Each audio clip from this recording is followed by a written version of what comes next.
Who knew that the Phil in Dr. Phil was short for fellatio? I had no idea. After the disgusting display that was put on yesterday at this press conference in the wake of the tragic floods and loss of life in Texas, Donald Trump surrounds himself with bootlicking sycophants who kiss his ass and make him feel good about his participation, doing his job.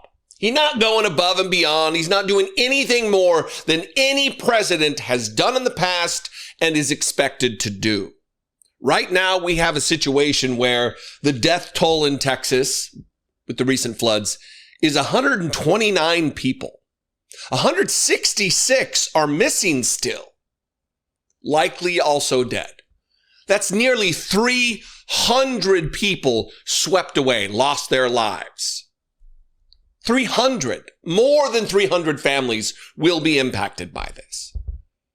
36 children are dead. And at this press conference, acknowledging the loss of life, the scope of the tragedy, Dr. Phil pivots from a story about a father on the bank of the floods yelling to some woman, "Throw me your baby, throw me your baby, let me help you save your child." And immediately, while acknowledging the gravity of the situation, pivots to kiss Donald Trump's ass in the most obsequious, bootlick manner that we've unfortunately become so accustomed to. Watch Dr. Fellatio get right down to business. I've talked to a woman whose husband was standing on the bank of the river yelling to a father, "Throw me your baby. Throw me your baby. Let me help you."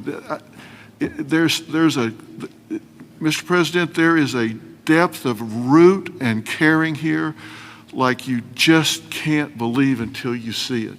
And everybody here knows that. And it's so inspiring for you and the First Lady to come here and share this and see the fiber of these communities. That's why they rally around you and everything that you stand for here, from the border to the disasters. And it's not just a photo op for you to be here.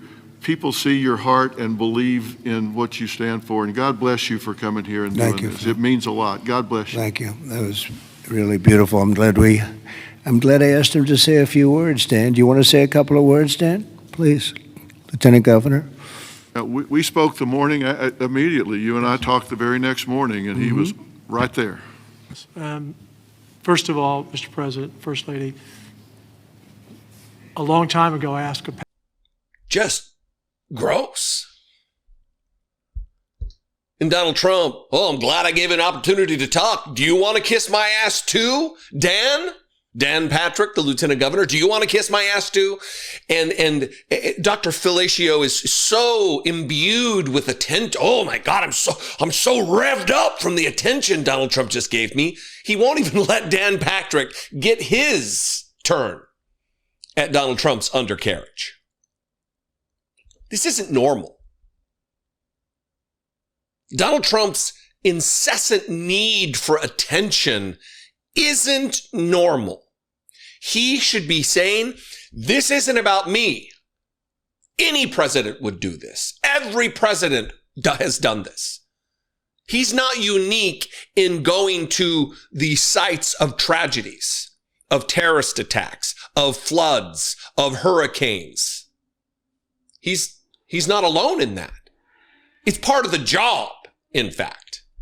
And for these bootlickers to heap praise on Donald Trump, trying to shift the narrative somehow to convince Americans, attempting to convince regular Americans, MAGA already believes it, that Donald Trump is special in this way is just gross. It's an ahistorical rewriting of our past.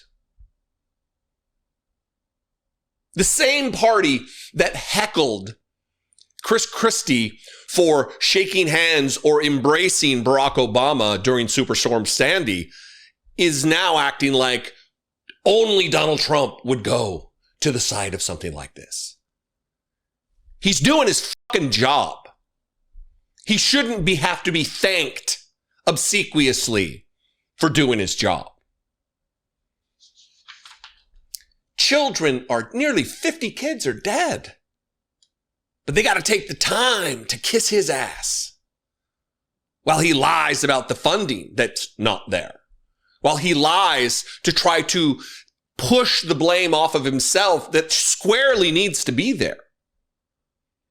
Kristi Noem waited hours and hours and hours, dozens of hours, nearly 3 days she waited. And now we're learning that the call center that fielded like 97.5% of all the emergency response calls, they were let go. No, there was no one there to answer the calls of the desperate Americans seeking help, seeking assistance. Because of Donald Trump, because of DOGE, because of this entire Project 2025 philosophy about the federal government having no responsibility to take care of the citizens at all. And yet, Dr. Phil and his acolytes, they find the time to kiss the ass of the dear leader, letting him know, oh, you're doing such a great job, sir. Cowards, weaklings, sycophants, bootlicking, lapdogs. Gross. Anyway, what do you think? I would appreciate your feedback on this.